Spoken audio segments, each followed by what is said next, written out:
विधानसभेला खटपट होता कामा नये असं भुजबळांचं म्हणणं आहे। आपल्या हक्काचा वाटा आपल्याला मिळाला पाहिजे।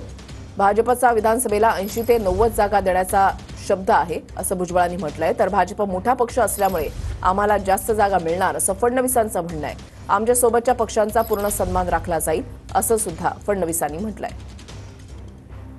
तर छगन भुजबळ यांनी जे जाहीर सभेमध्ये वक्तव्य केले होतं, बैठकीमध्ये वक्तव्य केलेलं होतं, त्याच्यावर फडणवीसांचं सुद्धा प्रत्युत्तर आलेलं आहे। लोकसभेसारखी विधानसभेला खटपट होता कामा नये असं म्हणत भुजबळ यांनी आपल्या मनामधली खंत जी आहे ती बोलून दाखवलेली होती।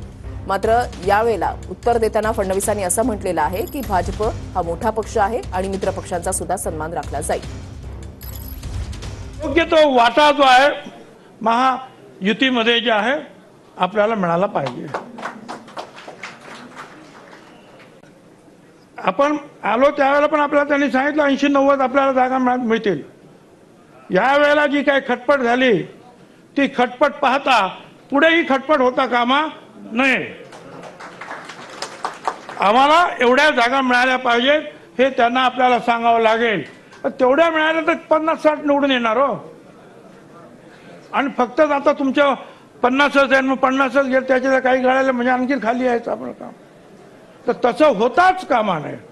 त्यामुळे आता त्यांना सांगून टाका बाबा की हे आम्हाला आमचा वाटा जो आहे हा आम्हाला मिळाला पाहिजे। आपण साधारण 54 निवडून आलेलो होतो। उद्याच्याला 288 जागांचा ज्यावेळेस निर्णय घेतला जाईल त्यावेळेस काय होईल त्याच्याबद्दल काळजी वाटणं साहजिक आहे, मी नाही असं म्हणत नाही, परंतु तसं काही समजण्याचं कारण नाही। त्याच्यामध्ये व्यवस्थितपणे पक्षाच्या कार्यकर्त्यांचा, पक्षामध्ये काम करणाऱ्या सगळ्या माझ्या जीवाभावाच्या सहकाऱ्यांचा मान सन्मान ठेवला जाईल।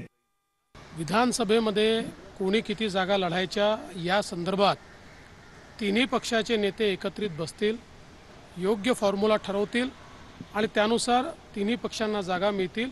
निश्चितपणे भाजप सर्वात मोठा पक्ष असल्यामुळे भाजपला सर्वात जास्त जागा मिळतील, पण आमच्या सोबतचे जे दोन पक्ष आहेत त्यांचा पूर्ण सन्मान हा यामध्ये राखला जाईल।